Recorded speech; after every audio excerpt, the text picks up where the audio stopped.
Minisita omubeezi ow'ebyensimbi avunaanyizibwa ku kuteekerateekera eggwanga Amos Lugolobi ng'ali wamu n'ab'ekitongole ky'ebibalo bakakasizza nti enteekateeka ez'okubala abantu mu ggwanga ziwedde. Basinzidde mu lukuŋŋaana lwa bannamawulire ku kitebe kya Ubosi mu Kampala nga Minisita Lugolobi asinzidde eno n'ategeeza nti okubala abantu kugendereddwamu gavumenti okumanya omuwendo gwabwe buli omu mu kitundu gy'abeera, empeereza za gavumenti ze beetaaga n'ebirala ebigwa mu kkowe eryo.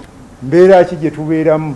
Waliwo abamu basula mu mayumba ga bulooka, abalala basula mu mayumba ga ssubi, abalala basula mu nyumba ga mabaati, abalala wegamba embeera abantu gye babeeramu. Ekyo kituwa ekifaananyi okupulaaninga. Lugolobi agamba nti okubala abantu kutandika Lwokutaano lwa wiiki eno era nga kwolwo lwa kuwummula ne bwe kiti ababala abantu babasuubira okubasanga waka so si ku makubo. N'olwekyo Friday public holiday, Saturday nga bulijjo ebeera holiday nayo ne Sunday ebeera holiday. N'olwekyo tulina ennaku ezo 32 abantu nga bali mu holiday yaabwe babeerewo balindirire abantu baffe abagenda okujja mu maka gaabwe okubabala. Amaka gamaze okubalibwa ababala bakugasaako obubonero ku nzigi. Tetukuŋŋaanya information eno nti twagala kuteekawo misolo okusinziira ku ssente abantu ze bafuna.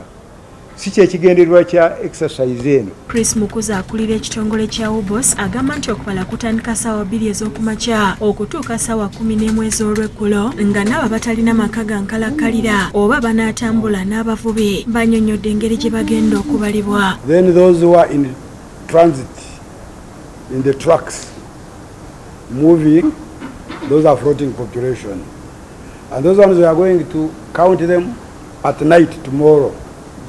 And we shall be giving them cards that this bus has been counted. Abanaagezaako okutaataganya enteekateeka Mukiza agamba amateeka ga kubavunaana. But this law empowers an enumerator. In fact, empowers the executive director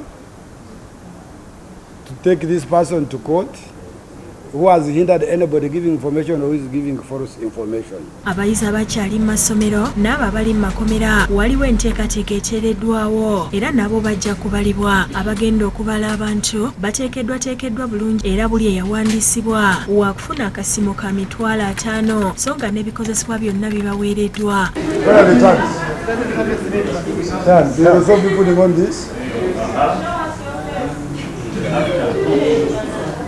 N'ekibiina ekitaba abantu abaliko obulemu mu ggwanga ki National Union of the Disabled Persons Uganda NUDIPO mu bufunze kiraajanidde abazadde obutagezaako okukweka baana baabwe abaliko obulemu mu kiseera kino nga babala abantu nga basinziira mu lukuŋŋaana lwa bannamawulire ku kitebe kyabwe Bukedde mu Kampala bagamba nti ebibalo by'abaliko obulemu mu ggwanga bikonta n'olw'ensonga ez'enjawulo omuli n'abazadde abakweka abaana bano. Tukubirize abantu baffe abalina obulemu baveeyo babalibwe.